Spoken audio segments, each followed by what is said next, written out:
Hello, this is Kamlesh Ahuja sir की chemistry class.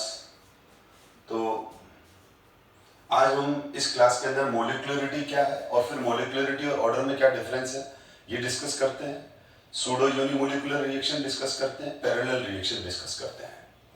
तो सबसे पहले मोलिकुलरिटी को अगर मैं डिफाइन करूं तो कोई भी एलिमेंट्री रिएक्शन, जैसे ये देखो 2HI gives H2 plus I2, तो इसकी मोलिकुलरिटी 2 है। 2 मोलिकुलरिटी का मतलब क्या हुआ, तो हम इस रिएक्शन को बायोमोलिकुलर रिएक्शन कहेंगे। तो मोलिकुलरिटी का मतलब ये है कि जब कोई रिएक्शन स्टार्ट होती है तो रिएक्शन में रिएक्टेंट आपस में कोलाइड करके प्रोडक्ट बनाते हैं। तो एट अ टाइम कितने रिएक्टेंट मॉलिक्यूल्स एक ही सिंगल स्टेप में कोलाइड करके प्रोडक्ट में कन्वर्ट होते हैं, वो उसकी मोलिकुलरिटी हो जाती है। अब जैसे यहां पर एक HI मॉलिक्यूल तो रिएक्ट होके H2 और I2 बना नहीं सकता, एटलीस्ट 2 HI मॉलिक्यूल्स चाहिए। मैं मोल नहीं बोल रहा हूं, मॉलिक्यूल्स। तो यहां पर अगर ये 2HI H2 प्लस I2 में कन्वर्ट हुआ है तो ऑब्वियसली 2 HI मॉलिक्यूल्स के बीच में 2 HI मॉलिक्यूल्स के बीच में 2 HI मॉलिक्यूल्स के बीच में कोलिजन हुआ है और उस कोलिजन की वजह से प्रोडक्ट बना है। अब जैसे ये है तो इसके अंदर क्या होगा कि ये इस तरह से कोलिजन होगा, तो यहां पर ये दोनों मॉलिक्यूल एक दूसरे को कोलाइड कर रहे हैं, वन, और ये कोलिजन हुआ। जैसे ये कोलिजन हुआ, कोलिजन होते ही क्या होने लग जाता है, कोलिजन होते ही यहां पर ये वाले बॉन्ड बनने लग जाएंगे, ये बॉन्ड ब्रेक होने लग जाएंगे, तो ये एक इंटरमीडिएट स्टेट आ जाएगी।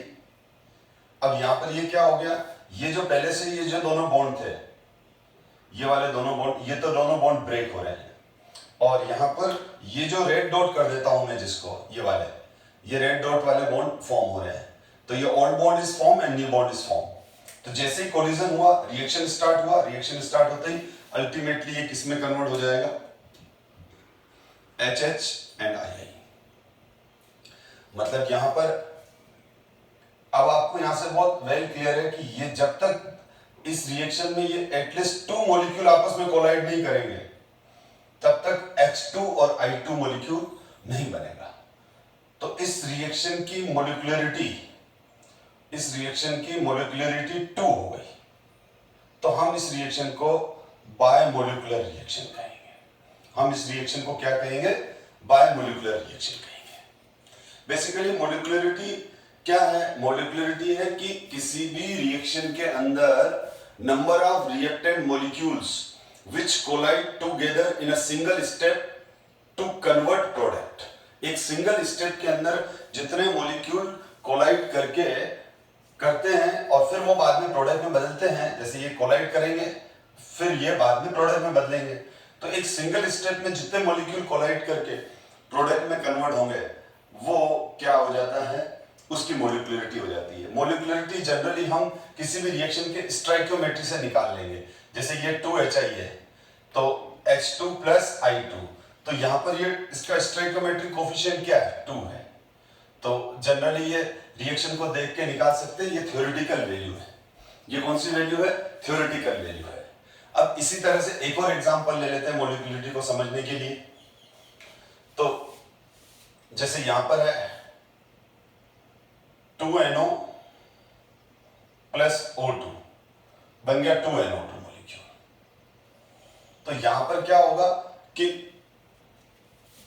जो NO मॉलिक्यूल्स हैं और ये ऑक्सीजन मॉलिक्यूल है, ये O डबल बॉन्ड O, तो यहां पर क्या हो जाएगा, ये साइमल्टेनियसली कितने मॉलिक्यूल कोलाइड करेंगे, 3, ये, और ये ऑक्सीजन एटम है, तो ये और ये इसकी कोलिजन इसके साथ और इसके साथ हो, तो ये क्या हो गया, simultaneously 3 molecule is collide, simultaneously 3 molecule is collide, 2NO and 1, और फिर ये किस में कन्वर्ट हो जाएंगे, 2 मॉलिक्यूल NO2 में। तो यहां पर दिस रिएक्शन, इस रिएक्शन की मोलिकुलरिटी 3 हो गई बेटा। इस रिएक्शन की मोलिकुलरिटी कितनी हो गई, 3 हो गई। Now this reaction is called trimolecular reaction. Now this reaction is called trimolecular reaction, क्योंकि इसके अंदर अगर प्रोडक्ट ये है 2NO2 प्लस O2, तो आप देखो इस रिएक्शन का स्टोइकोमेट्रिक कोफिशिएंट, स्टोइकोमेट्रिक क्या है 2 और 1, तो 2 प्लस 1 3 आ गई। तो जनरली जो एलिमेंट्री रिएक्शन होती है, कॉम्प्लेक्स रिएक्शन की बात हम बाद में करते हैं, जनरली जो एलिमेंट्री रिएक्शंस होती है उनकी जो स्टोइकोमेट्री है उसी से ही मॉलिक्यूलरिटी निकल जाती है। उनकी जो स्टोइकोमेट्री है उन्हीं, जैसे यहाँ स्टोइकोमेट्रिक कोफिशिएंट कितना है 2 है तो बायोमोलिकुलर, यहाँ stoichiometric coefficient 2 plus 1, 2 plus 1। Stoichiometric coefficient क्या होता है आपको मालूम है, जैसे 2NO लिखते हैं तो ये 2 इज स्टोइकोमेट्रिक कोफिशिएंट, 1 O2 तो 1 is the stoichiometric coefficient of O2। तो हम मॉलिक्यूलरिटी को रिएक्शन की स्टोइकोमेट्री से डायरेक्ट थ्योरेटिकली कैलकुलेट कर लेते हैं, लेकिन ऑर्डर ऐसे नहीं निकालते, क्योंकि ये 2 और 1 इसके ये ट्राइमोलिकुलर रिएक्शन है, पर इस रिएक्शन का ऑर्डर 1 भी हो सकता है, 2 भी हो सकता है, 3 भी हो सकता है।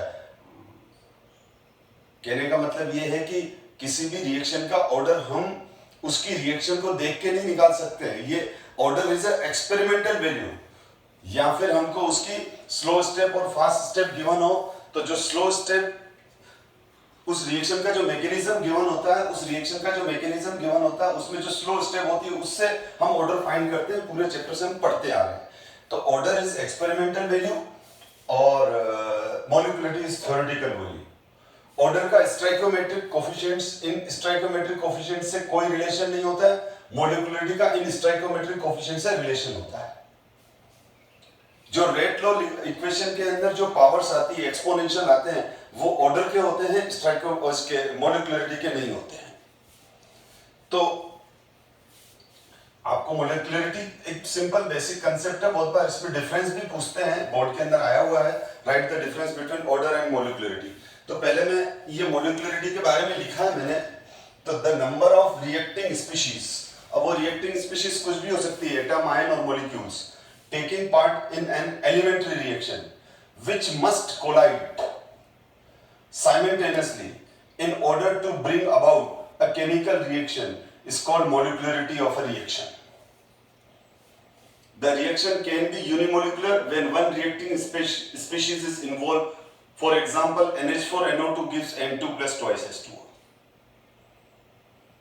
Biomolecular reaction involve simultaneously collision between two species.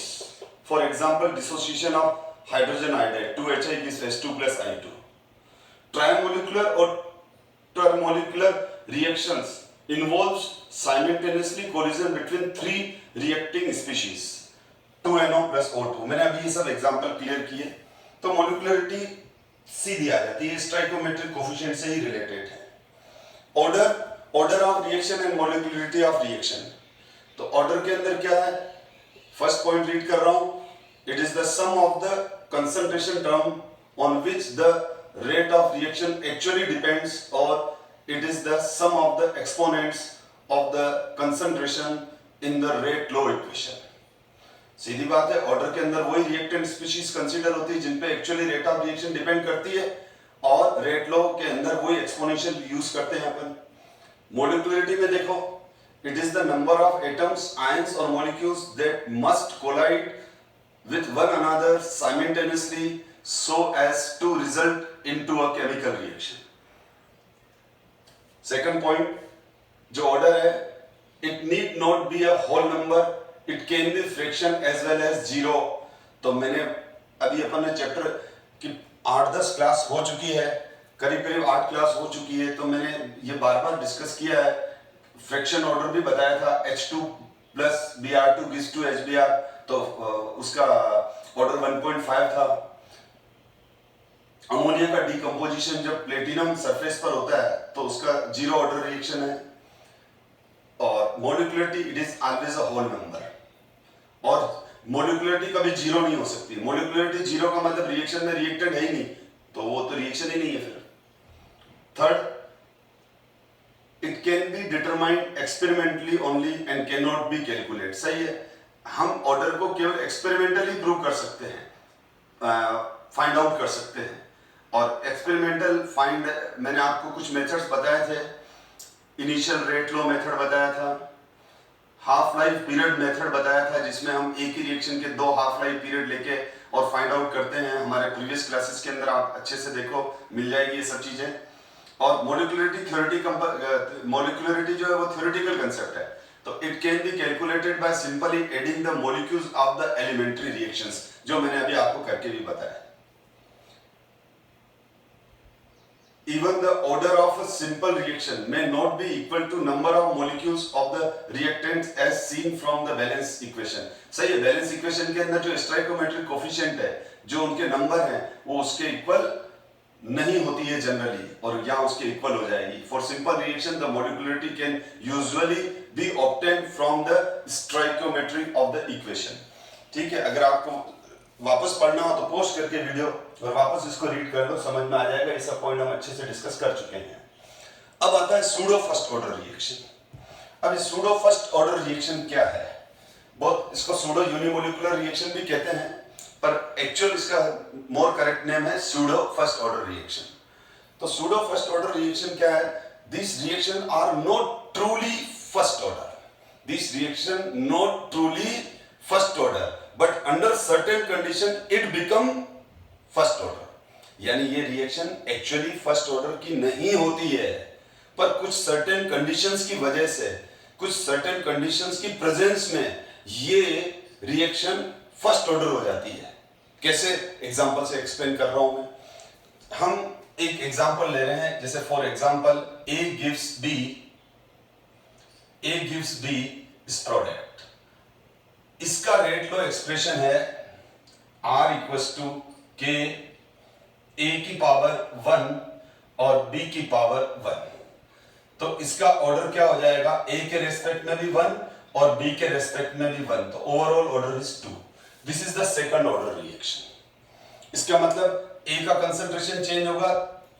अगर हम B की कंसंट्रेशन को कांस्टेंट रखकर A की कंसंट्रेशन को इंक्रीज करें तो रेट ऑफ रिएक्शन इंक्रीज हो जाएगा, और इसी तरह से A को कांस्टेंट रखकर B का कंसंट्रेशन चेंज करें तो रेट ऑफ रिएक्शन चेंज होगा। A और B दोनों को चेंज करेंगे तो भी रेट ऑफ रिएक्शन चेंज होगा। यानी इन दोनों में से किसी भी रिएक्टेंट स्पीशीज का कंसंट्रेशन चेंज होने से रेट ऑफ रिएक्शन चेंज होगी। इसका मतलब ये दोनों रिएक्टेंट स्पीशीज ऑर्डर का पार्ट है, ऑर्डर में इन्वॉल्व है। अब मैंने क्या किया, इसी रिएक्शन के अंदर सर्टेन कंडीशन क्या लगाई, ये देखो A gives B gives product.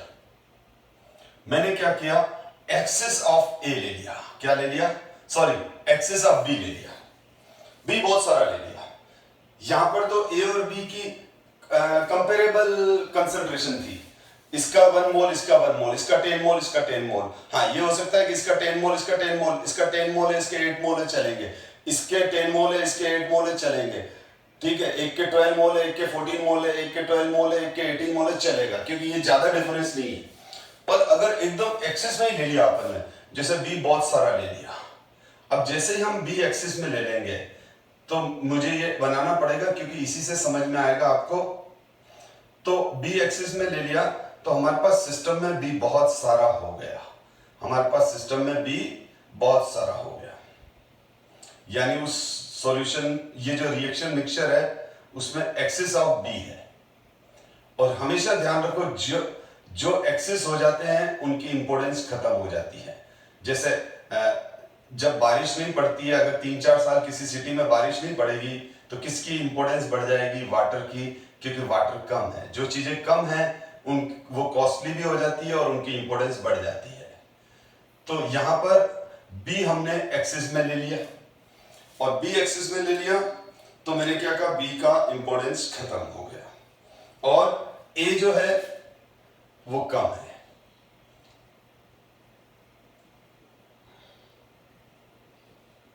A कम है।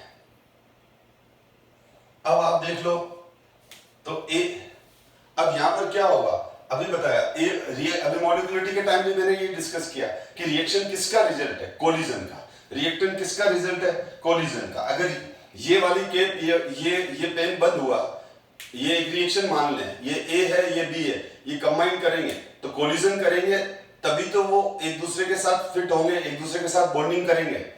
तो रिएक्शन किसका रिजल्ट है? वो कोलिजन का। कोलिजन रेट जितनी ज्यादा होती है, रेट ऑफ रिएक्शन उतनी ज्यादा होगी।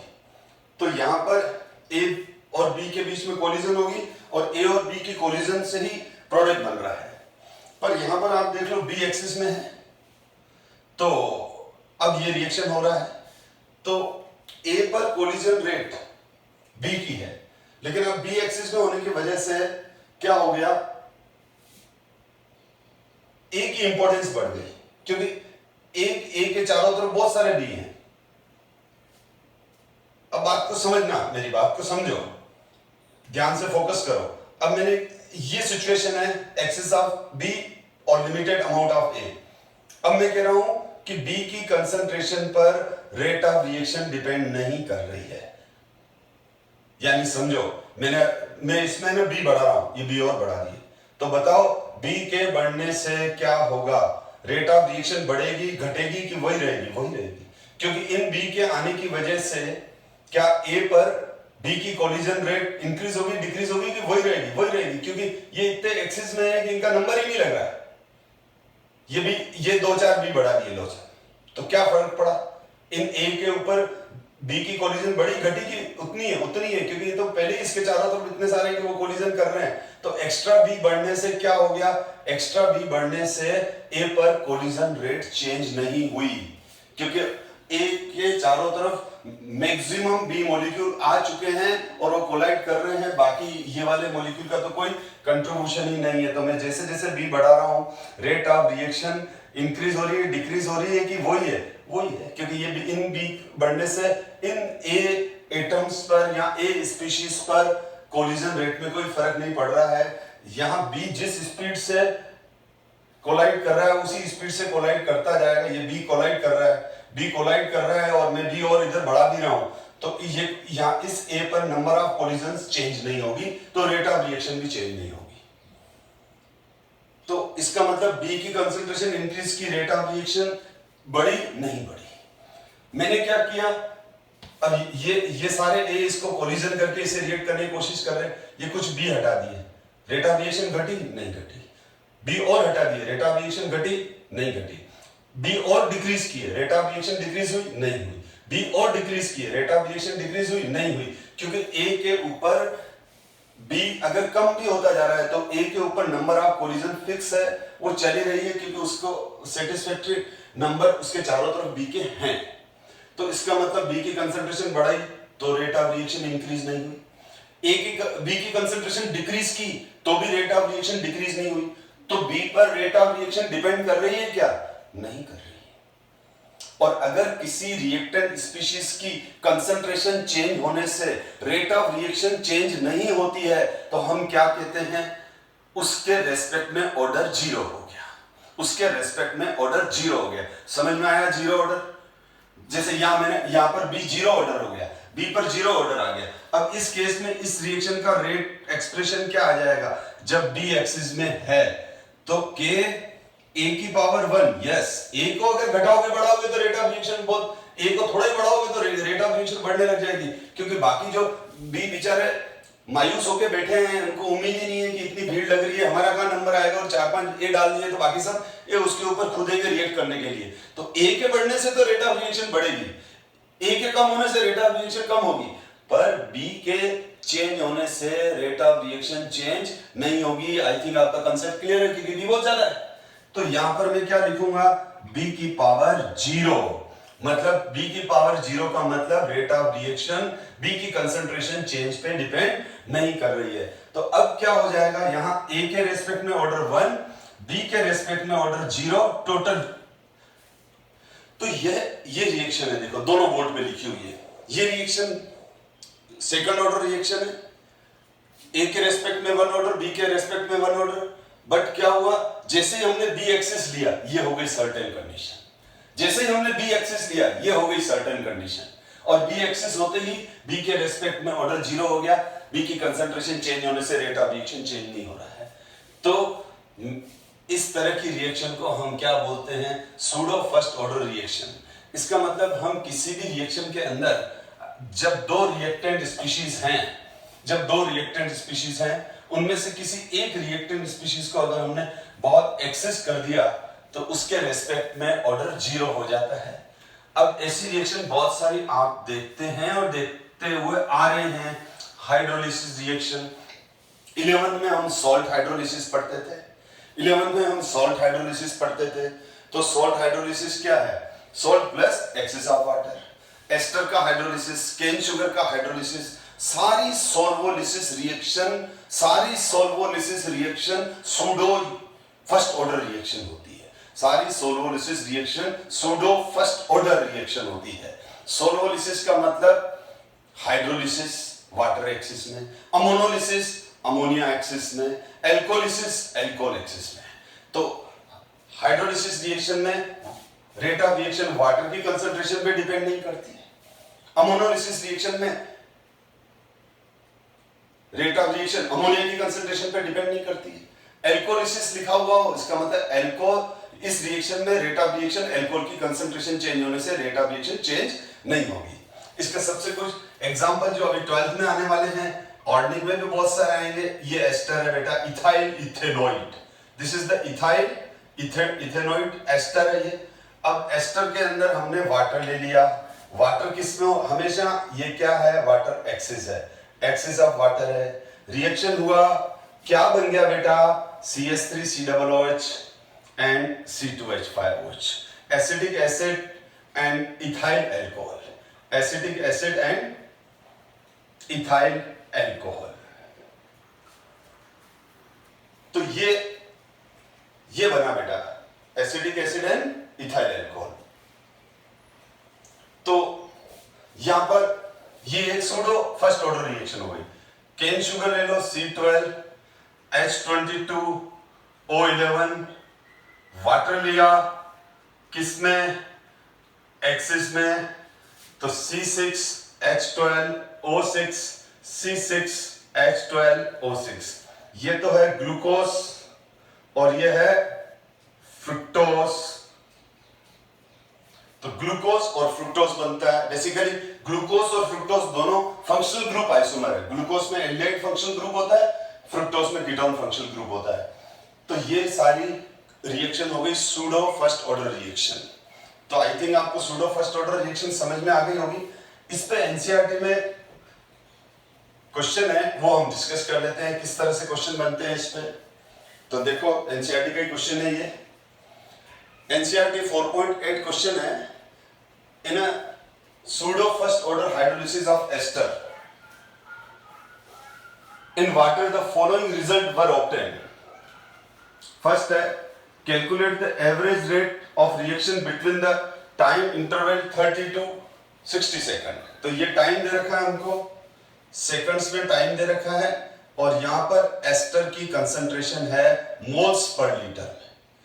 ये टाइम 0, ये टाइम 30 सेकंड, 60 सेकंड और 90 सेकंड। और इनिशियल कंसंट्रेशन है 0.55। इनिशियल कंसंट्रेशन है यहां पर कितनी है? 0. ये दे रखी है 0.55, या दे रखी है 0.31, या दे रखी है 0.17, और यहां दे रखी है 0.085। ये कंसंट्रेशन है। तो देख लो ये वाली कंसंट्रेशन क्या है? इनिशियल कंसंट्रेशन, जिसको हम क्या बोलेंगे? ए। ये 30 सेकंड पर कंसंट्रेशन A-X1, ये A-X2 60 सेकंड पर, और ये A-X3 90 सेकंड पर।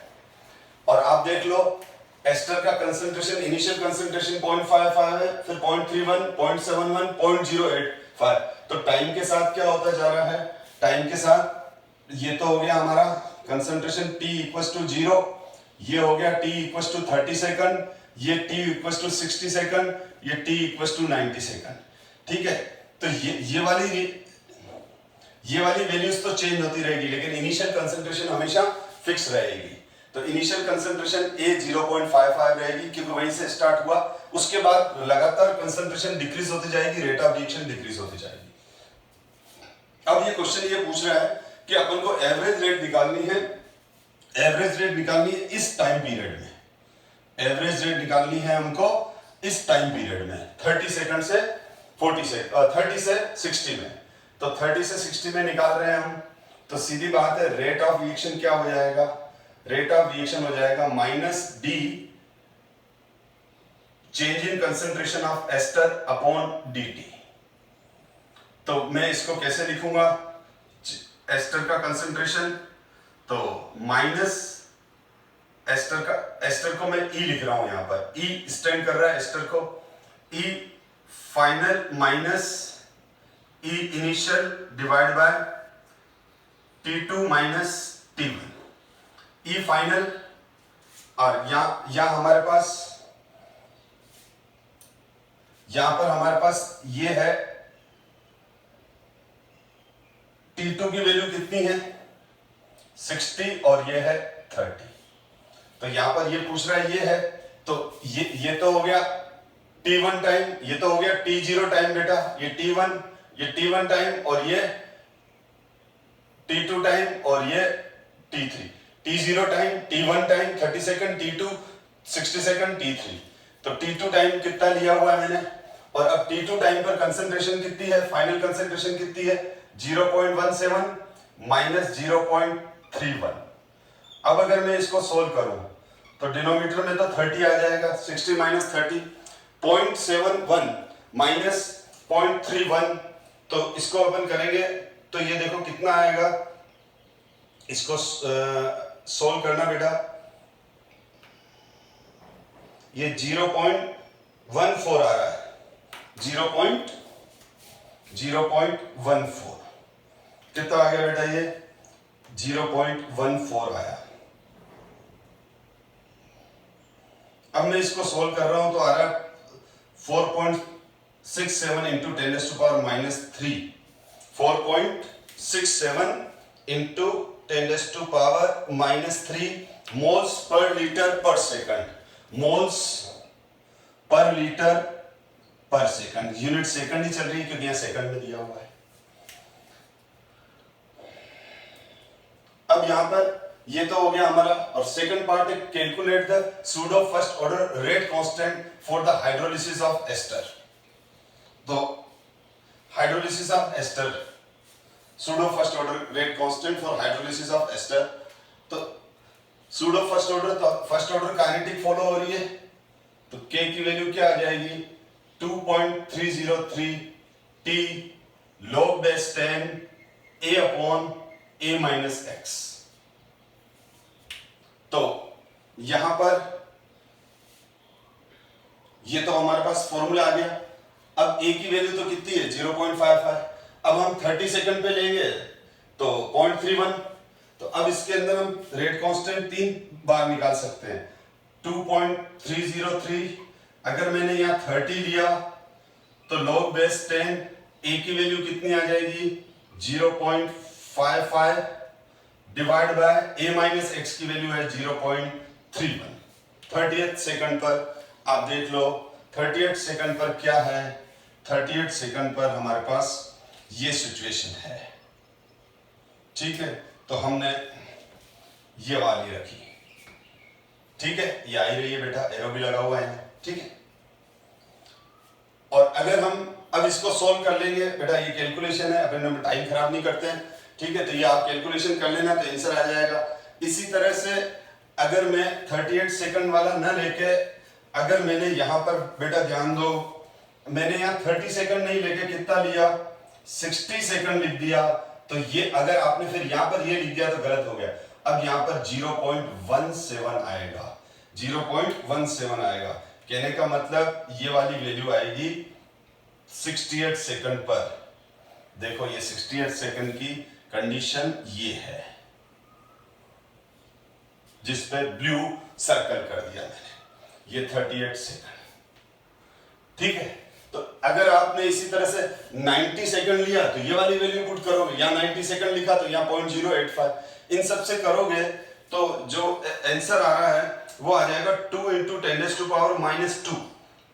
2 इंटू 10⁻, तो इसको सोल्व करने पर आंसर आता है 2 इंटू 10⁻⁻², यूनिट क्या आ जाएगी, ये सेकंड में चल रहा है तो सेकंड इनवर्स, अगर यहाँ मिनट लिखा होता तो मिनट इनवर्स आता, तो इस तरह से हमने क्या फाइंड आउट कर लिया, rate constant.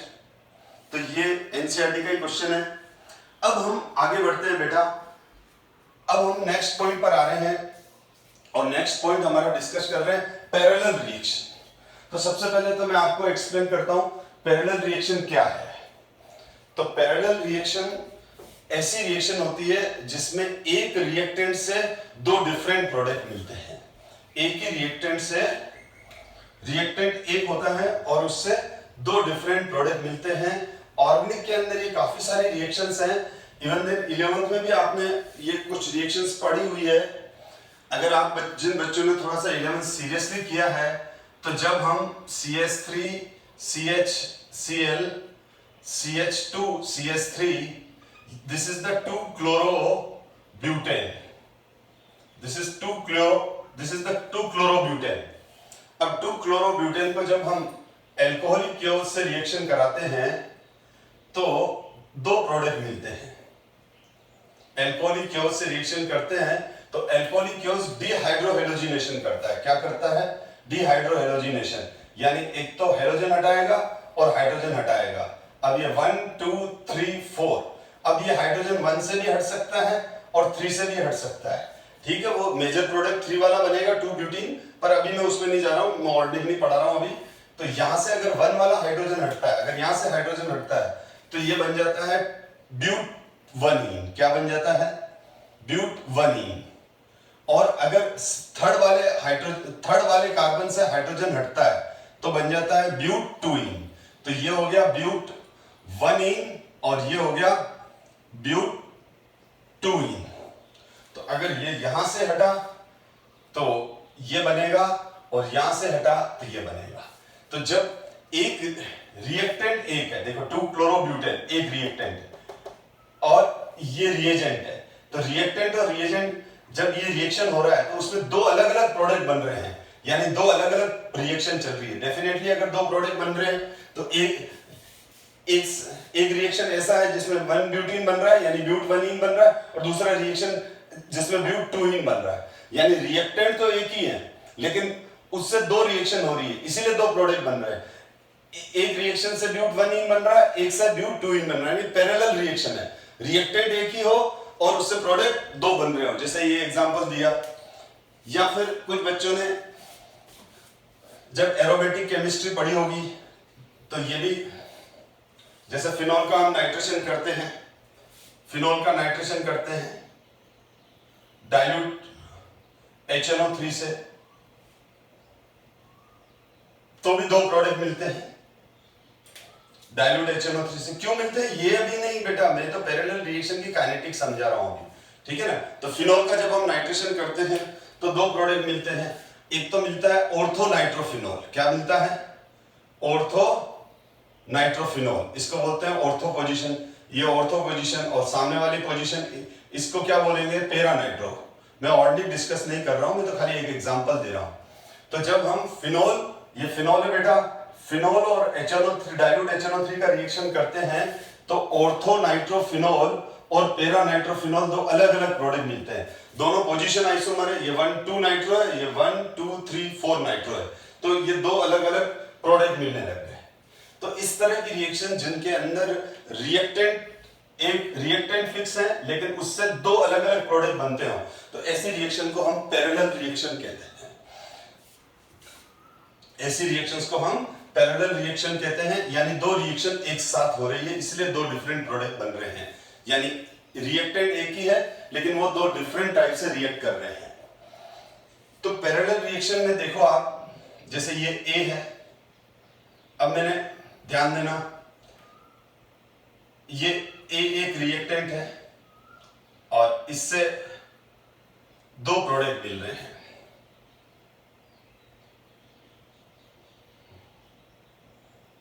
B and C, ठीक है। तो जरूरी नहीं कि दोनों इक्वल रेट से मिले। अगर दोनों इक्वल रेट से मिले तो 50% ये 50% ये, ऐसा होता नहीं है, क्योंकि ये दो अलग अलग रिएक्शन है तो दोनों रिएक्शन की रेट भी अलग अलग होगी। एक बात याद आई मेरे को डिस्कस करते करते, ये देखो जैसे NO C CO plus 2CO plus O2 CO2। Just ये आउटरेट जा रहा हूं, पर बहुत अच्छा क्वेश्चन था ये, किसी बच्चे ने पूछा था मेरे से।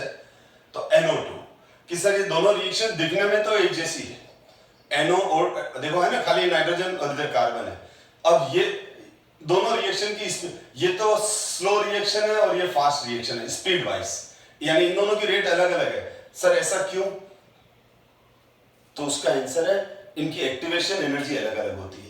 आपसे कोई पूछे ना कि डिफरेंट रिएक्शन डिफरेंट स्पीड से क्यों चलती है, तो उसका रीजन लिखोगे उन रिएक्शंस की एक्टिवेशन एनर्जी अलग अलग होती है। जो स्लो रिएक्शन होगी उसकी एक्टिवेशन एनर्जी ज्यादा होगी किसके कंपैरिजन में? जैसे ये फर्स्ट रिएक्शन है, ये सेकंड रिएक्शन है, तो E1 ज्यादा होगा, तो जिस रिएक्शन का एक्टिवेशन एनर्जी अधिक होगा वो स्लो हो जाती है। मैं पहले भी डिस्कस कर चुका हूं एक्टिवेशन एनर्जी के बारे में।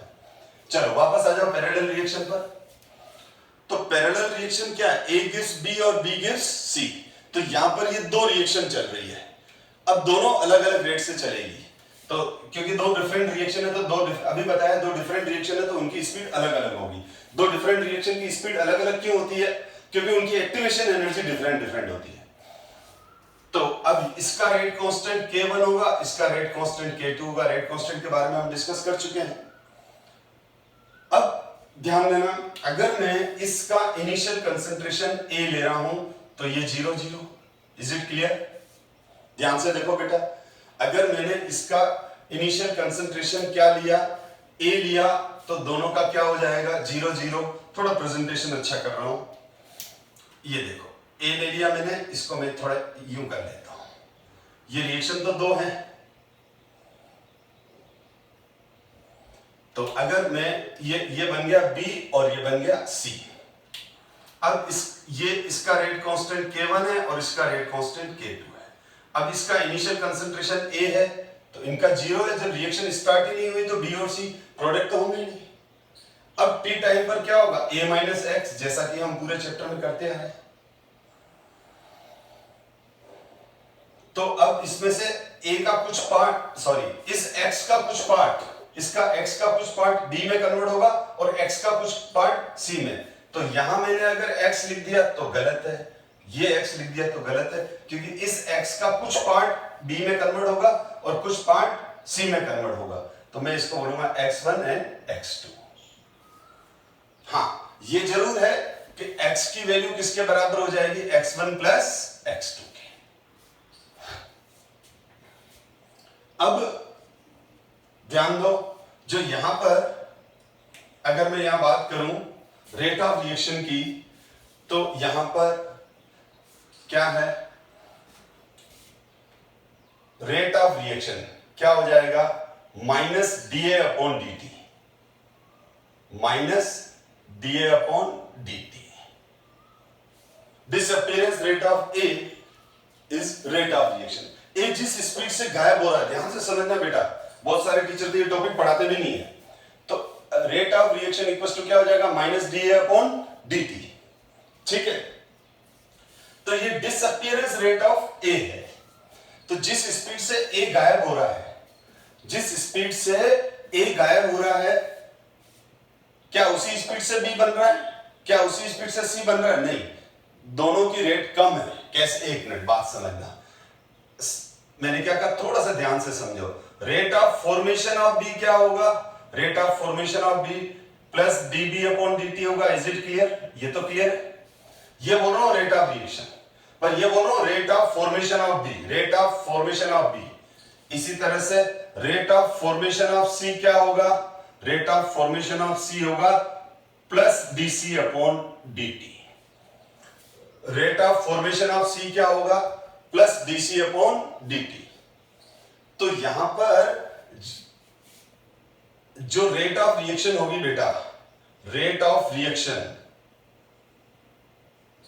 वो क्या होगी? वो रेट ऑफ रिएक्शन होगी rate of formation of B plus rate of formation of C। समझ में आया?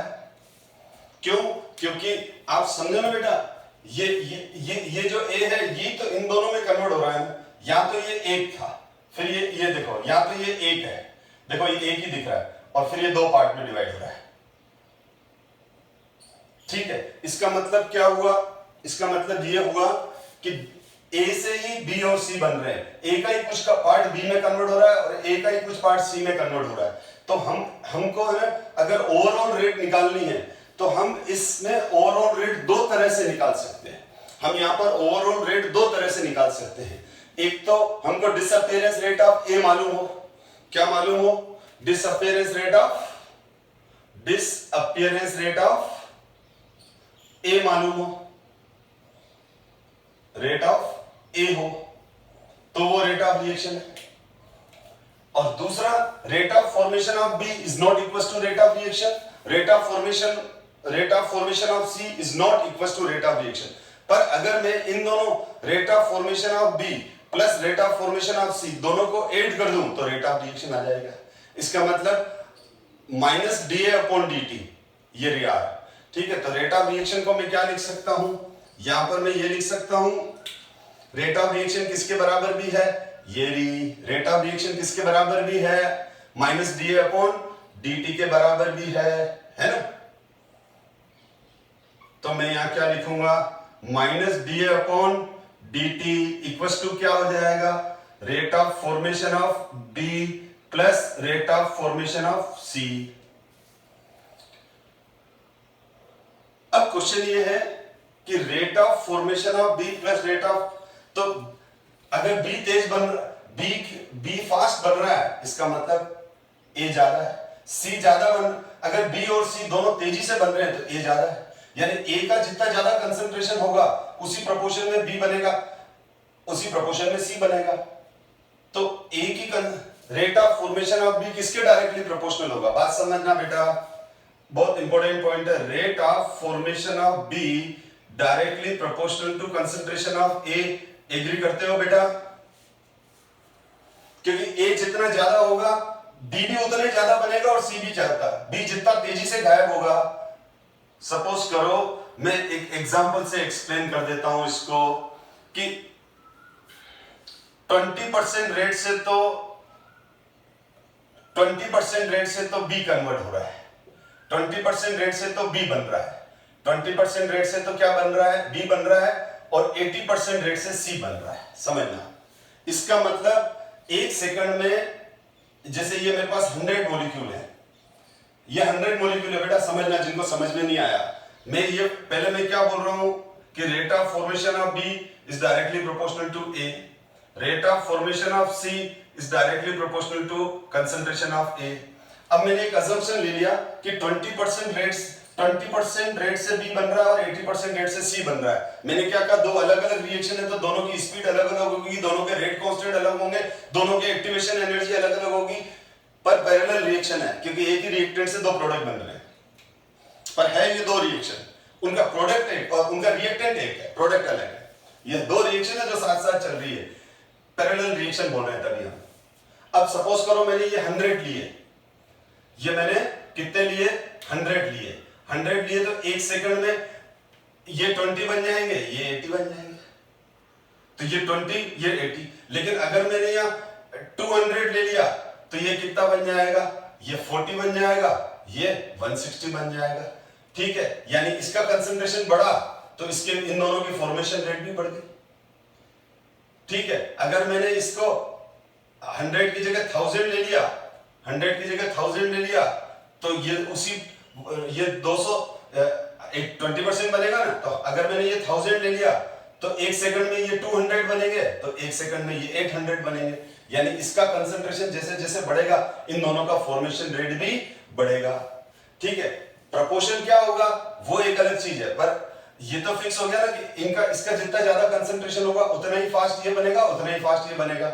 अब ये यहां पर देखो, तो rate of formation of B equals to क्या हो जाएगा, K1। रेट कांस्टेंट दोनों का डिफरेंट रहेगा क्योंकि रेट ऑफ रिएक्शन दोनों की डिफरेंट है। अगर दोनों की रेट अगर दोनों 50-50% से बनेंगे तो K1 इक्वल्स टू K2 हो जाएगा, लेकिन दोनों अलग अलग रेट से बन रहे हैं। बी की फॉर्मेशन रेट डिफरेंट है और सी की फॉर्मेशन रेट डिफरेंट है। मैंने यहाँ बी की फॉर्मेशन रेट 20% अज्यूम की है तो सी की 80 की है, तो डेफिनेटली K1 और K2, तो अगर मैं ये तो K1 से ज्यादा बड़ा K2 होगा क्योंकि जिसकी K की वैल्यू ज्यादा होती है उसकी रेट ऑफ रिएक्शन भी ज्यादा होती है। मैंने क्या अजम्पशन ले रखा है, मैंने ये अजम्पशन लिया कि ये तो 80% स्पीड से बन रहा है और ये 20% स्पीड से बन रहा है, तो K1 की वैल्यू और K2 की वैल्यू ये है।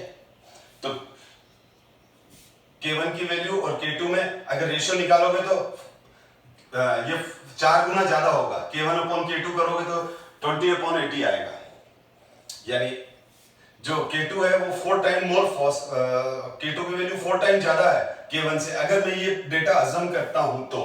अब ध्यान दो आप, तो rate of formation of C equals to क्या हो जाएगा, K2 concentration of E। Is it clear?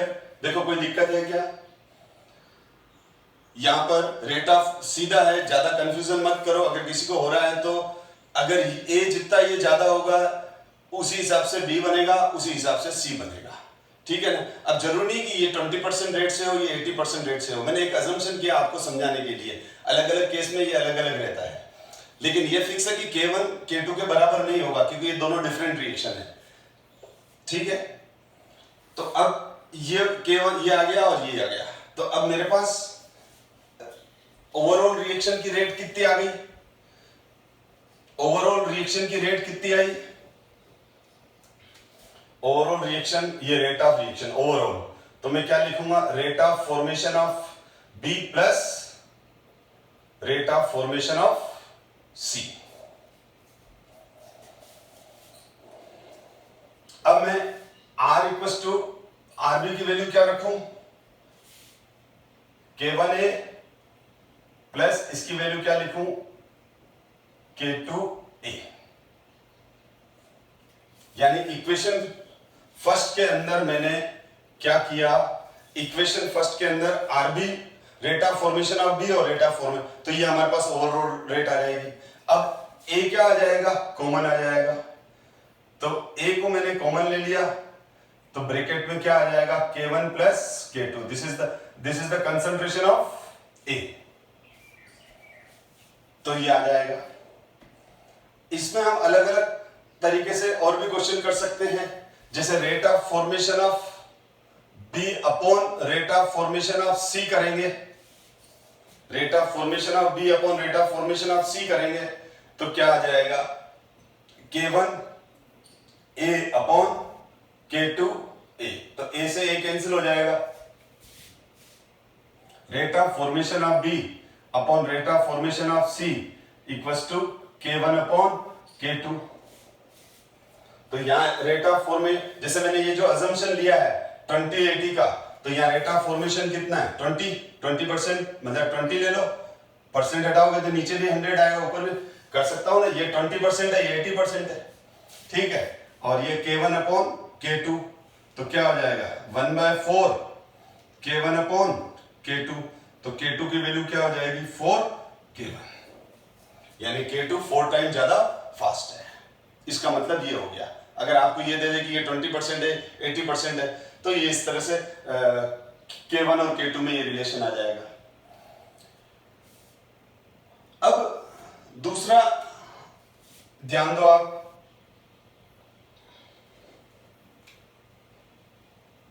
जैसे परसेंटेज रिएक्शन कंप्लीट हो गई, परसेंटेज ऑफ B कैसे फाइंड आउट करेंगे कि B और C का परसेंटेज कितना बनेगा, तो एक दूसरा मेथड बता रहा हूं। तो परसेंटेज ऑफ B तो क्या हो जाएगा, amount of B upon concentration of B upon concentration of B plus concentration of C into 100 लिख सकता हूं मैं, सीधी बात है। B का परसेंटेज कितना, अभी रिएक्शन कंप्लीट हो गई, B और C बन गया, रिएक्शन कंप्लीट हो गई, B एंड C बन गया, तो जितना B बना अपॉन B प्लस C करेंगे, ये आ गया। तो ध्यान देना, मैं इसी में चेंज कर रहा हूं क्योंकि बोर्ड पे स्पेस नहीं है मेरे पास। तो ये जो B है, ये B किस हिसाब से बनेगा, B बनेगा rate of formation of B, तो इसकी जगह मैं ये लिख सकता हूं,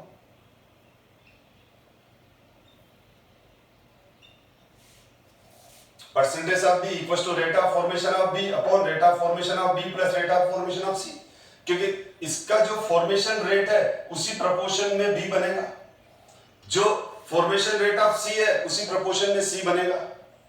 तो अगर हम एक तो B का कंसंट्रेशन और बी और सी का कंसंट्रेशन गिवन है, तो बी का concentration upon B plus C का कंसंट्रेशन।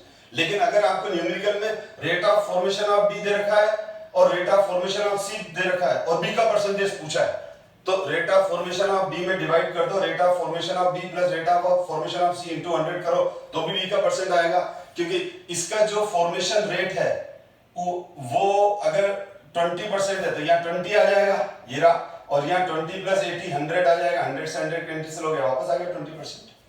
ठीक है, तो फॉर्मेशन रेट से भी हम परसेंटेज निकाल सकते हैं। अब इसको हम और चेंज भी कर सकते हैं। हम इस इक्वेशन के अंदर रेट ऑफ फॉर्मेशन ऑफ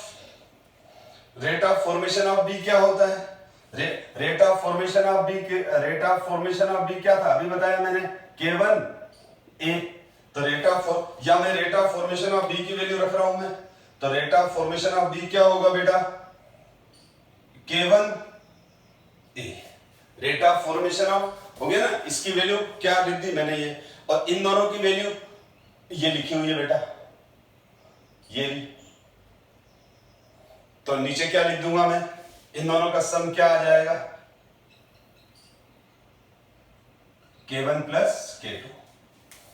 तो rate of formation of B plus rate of formation of C, rate of formation of B plus rate of formation of C. ए ये वाली वैल्यू रख दी मैंने, ए से ए कैंसिल कर दिया, तो मेरे पास क्या आ जाएगा, मेरे पास आ जाएगा K1 प्लस K2 इंटू 100। तो देखो B के परसेंटेज फाइंड आउट करने के हमारे पास दो फॉर्मूले आ गए। अगर आपको rate of formation of B और rate of formation of C दे रखा है, तो इससे आप B का परसेंटेज निकाल सकते हैं। B का परसेंटेज निकल गया तो 100 में से माइनस करके C का निकल गया। और अगर आपको K1 और K2 दे रखे हैं, तो इस फॉर्मूले को यूज करके आप आप percentage of B find out कर सकते हैं। तो इस तरह से क्वेश्चन आते हैं इस पे। मेनली ये ज्यादा इंपॉर्टेंट कॉम्पिटिटिव एग्जाम के लिए है। अब मैं नेक्स्ट क्लास के अंदर आगे नए टॉपिक डिस्कस करूंगा, collision theory, energy barrier, energy profile diagram etcetera. Thank you so much.